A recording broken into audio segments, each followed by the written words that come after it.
Good evening, everybody. This is Rambling Collector, back here with another book review for all of you today.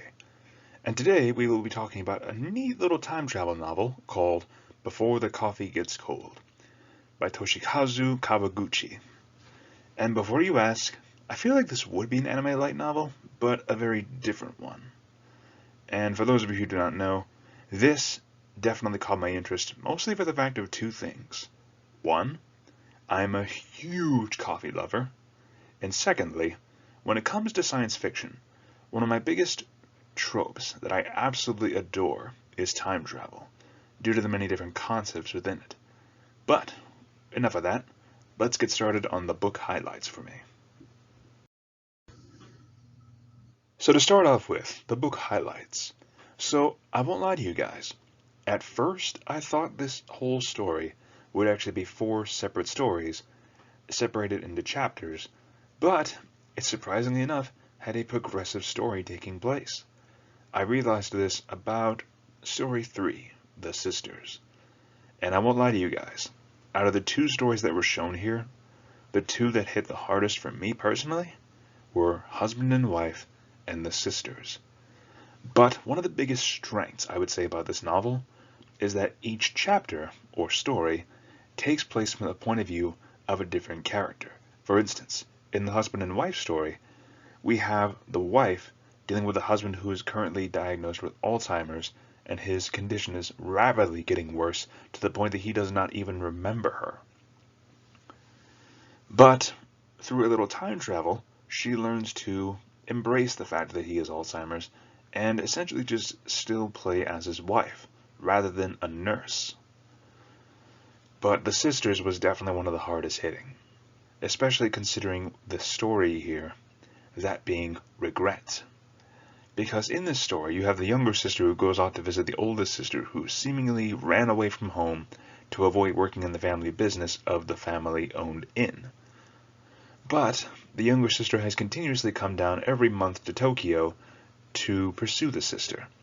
But in this particular visit, it winds up with the younger sister being killed in a car crash. And the older sister is filled with so much regret that she did not interact with her sibling more, that she did not get to know her more, or that she constantly avoided her every single time, thinking that she wanted to cast off the family heritage to the older sister. And it's really, really sad when you think about it, how she pushed her younger sister away, and yet despite all of that, she still loved her, only to find out that at the end of it all, she will be filled with regret for the rest of her life for not getting to know her little sister. That is a harsh reality that we sometimes have to deal with, is regrets. When we constantly turn away our siblings only to find out later on when we desperately needed them, that all we wanted was to be close to them, that all they wanted was to be close to us.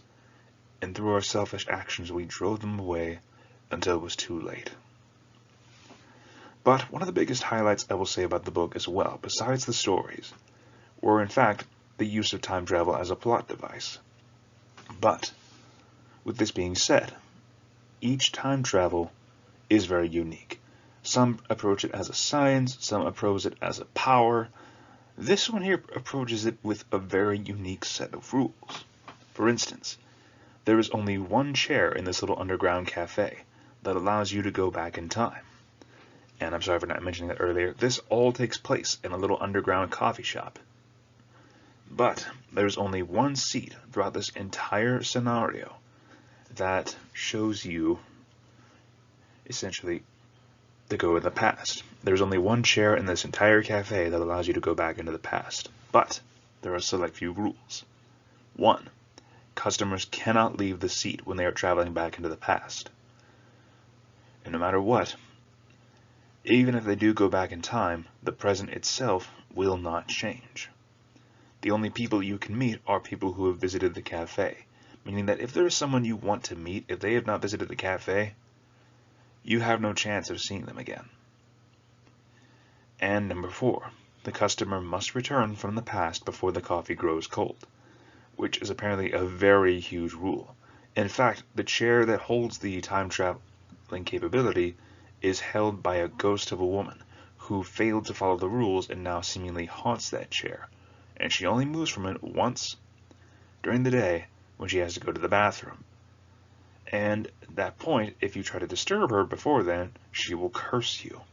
So there is a lot of little bits and rules and details that surround this particular chair, which makes it all the more challenging to be able to travel back in time. But all in all, I think it has a very unique mechanic here, that it only lasts for at most a few minutes, because how long does it take for coffee to go cold? Especially hot coffee when it's first freshly poured. You have to make sure to drink it before time runs out, otherwise you're dead. And I will say this much. Like I say again, the hardest hitting stories for me were the two middle ones, husband and wife and the sisters. Especially because the wife chooses to go back in time to a moment when the husband still remembers her, before his condition of Alzheimer's worsens. And I gotta say, the main reason she went back was to find out a letter that he had been in writing for his wife. And watching the wife go back to her husband, meeting him before his condition worsens, to the fact that he actually remembers her, that he looks on her with recognition, seeing her as his wife, to then give her the letter and for her to read it. And the fact that the husband knows her so well, knowing that she would have stayed by his side as his nurse rather than as his wife. And what is his letter to her? That if at some point he forgets her, that she is free to leave him. That he would rather not have her suffer as his nurse instead of being his wife. And honestly, that moment actually was a bit of a tearjerker for me. I almost cried reading that. Like, I actually felt a lump in my throat. It hurt. Because how many people go through Alzheimer's from their significant other? And they are forced to watch as their significant other just gradually worsens to the point that they can't even remember them. That they look on them without any recognition of who they are, the time they have spent together. And it was so incredibly heart-wrenching to read that. But then watching her get better, watching her choosing to embrace the fact that she is his wife and interacts with him as such, it was very sweet, in all honesty. And that's one of the biggest themes I think comes with this book. There's a lot of emotional baggage here. You have great emotions such as regret, remorse, love. All of them are packed into this story. And it all uses time travel as that single mechanic. For instance, in the first story, we have a girlfriend trying to reunite with her possibly ex.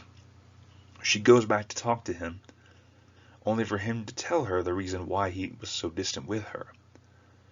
Wasn't because he did not care about her, but because he was embarrassed about a burn scar on his brow that he was kind of embarrassed about, that he didn't feel comfortable showing to her. But then he tells her that if she's willing to wait 3 years for him, that he will come back from America to be with her, and that they will finally start the relationship for real. It was heartwarming. And that's one of the big things about this. This is a very emotionally driven story, all around. Especially the last one, which I will not spoil for any of you who are curious. But I will say it will break your heart, and will definitely leave you with either a bittersweet smile, or might leave you in tears. It depends on you.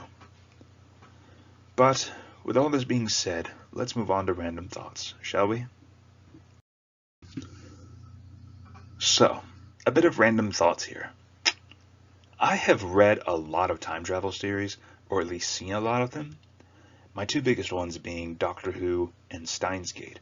Steins Gate, which by the way, I do recommend, is my #1 favorite time travel story.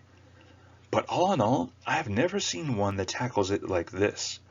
It's not some complicated machine or unique ability or anything like that. It's just about a coffee shop having this unique chair with a whole lot of specific rules that you have to follow. A lot of the times, time travel is shown as a science with various consequences thrown in. This one has an obvious one. If you do not finish the coffee before it grows cold, you will die. If you move from the seat, you'll be stuck in the past, or you'll be withdrawn from the past. But regardless, that one specific rule, that it only lasts as much as a few minutes, for as long as a cup of coffee remains hot. That brief moment of going to the past, or even into the future. That alone makes it a very unique form of time travel, in my personal opinion. Secondly, the emotional writing. I will say this much. Toshikazu Kawaguchi definitely outdid themselves when they were writing this. I have not read any of their works until now, but I would recommend, at the very least, this one if you're a fan of time travel, or if you want to see a unique coffee shop. If you're a fan of coffee even, I'd recommend this one. I'm not even going to lie to you. But all in all, I definitely enjoyed this one, and other things too. The characters.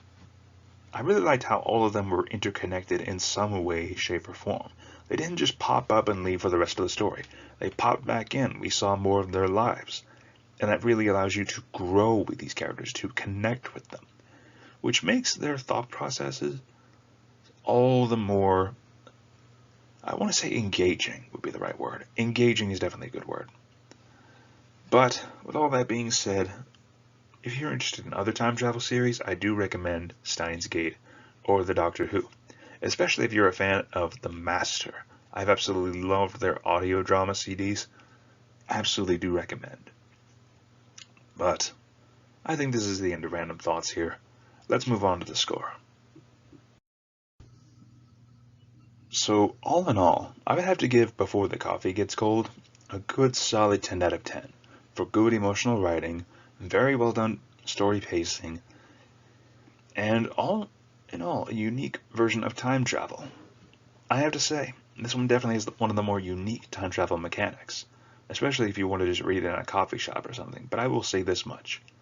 Once you start this novel, it is a little slow, but once it really gets going, it gets going, and you cannot put it down whatsoever.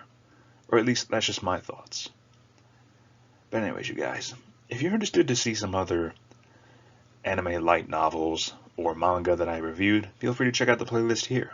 Or, if you want to see some of my other book reviews, go ahead and click the link to that playlist here as well. But if you have any suggestions at all of any books that you want me to review personally, please feel free to let me know in the comment section down below. I love taking a good challenge. More importantly, you guys, thank you so much for listening to this crazy man's rambles. It really means a lot that you stuck around at the end of this video, and it really helps me to know that I am at least engaging all of you. Once again, thank you so much for listening. If you like this video, feel free to leave a like, comment your thoughts on it down below, or subscribe if you're interested for more of this crazy man's ramblings. And once again, thank you so much for listening. This is Rambling Collector, signing off. Have a great day, fellow readers.